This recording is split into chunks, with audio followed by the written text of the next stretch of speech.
Una gran parte de la población española consume café, pero como no se cultiva en España, debemos traerlo de países de América Latina o África. Lo mismo sucede con muchos productos y servicios que circulan por el mundo, por ejemplo, con ropa, alimentos, juguetes y artículos tecnológicos. Si este intercambio fuese igualitario, todos los países se podrían beneficiar y desarrollar de forma equitativa. Pero no es así. En el sistema actual, las empresas intermediarias en esos intercambios manejan el mercado y se enriquecen a costa de los productores y las productoras. Y así, el comercio mundial termina por transformarse en una herramienta de dominación y desigualdad. Por ejemplo, en la comercialización del cacao, las empresas productoras y de publicidad se llevan un 38,8% del beneficio. Los comerciantes un 33%. El transporte un 22,2% y los cultivadores solo un 5,5%. Muchos de estos intermediarios son empresas transnacionales que, como su nombre indica, operan en todo el mundo, aunque sus sedes están en los países enriquecidos. Las transnacionales realizan el 70% del comercio mundial. Los ingresos de las 50 primeras corporaciones superan la renta conjunta de los 160 países más empobrecidos del mundo. Este poder les permite fijar los precios internacionales de materias primas y productos, así como controlar qué, cuándo, dónde y cómo producir. Todo, por supuesto, sin tener en cuenta los costes sociales ni medioambientales de sus decisiones, tanto en el norte como en el sur. Aunque esto no significa que todos los intercambios que se realizan en el comercio convencional sean injustos, pero sí es seguro que todos se realizan dentro de un sistema donde priman criterios estrictamente económicos. Hoy, el 20% de la población mundial consume el 86% de los productos y servicios, mientras que más de 1.000 millones de personas pasan hambre.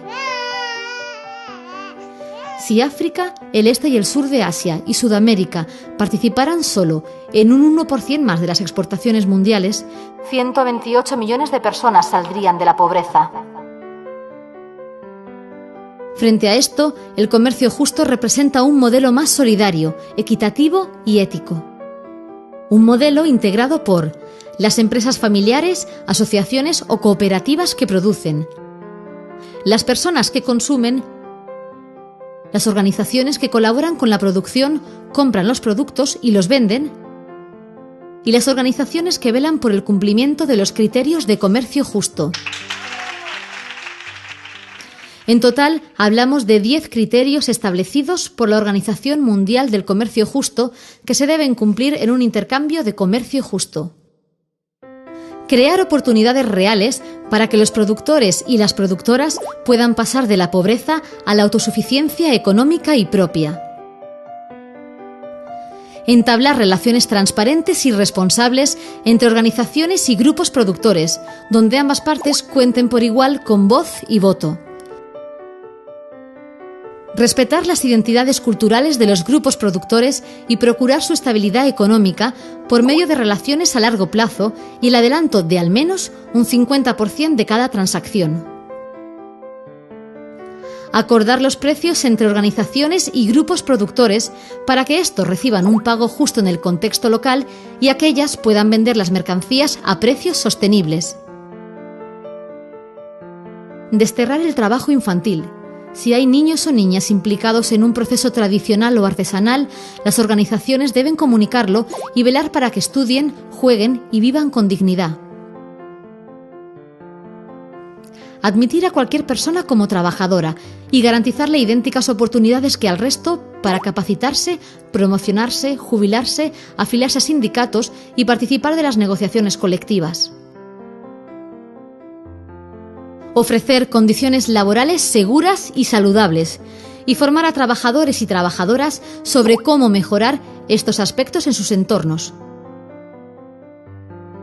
Capacitar en gestión, producción, comercialización y la reinversión de los beneficios de los grupos productores para el desarrollo de sus comunidades. explotar de forma sostenible las materias primas y la tierra por medio de técnicas productivas de bajo impacto. Y sensibilizar a las personas consumidoras sobre las ventajas del comercio justo y la necesidad de cambiar las reglas del sistema internacional. En España hay más de 130 tiendas físicas y 11 tiendas online, gestionadas por las organizaciones que integran la Coordinadora Estatal de Comercio Justo. Estas tiendas venden alimentos, textiles, artesanías, juguetes, papelería, que proceden de Asia, África, Centroamérica, Sudamérica y Oceanía.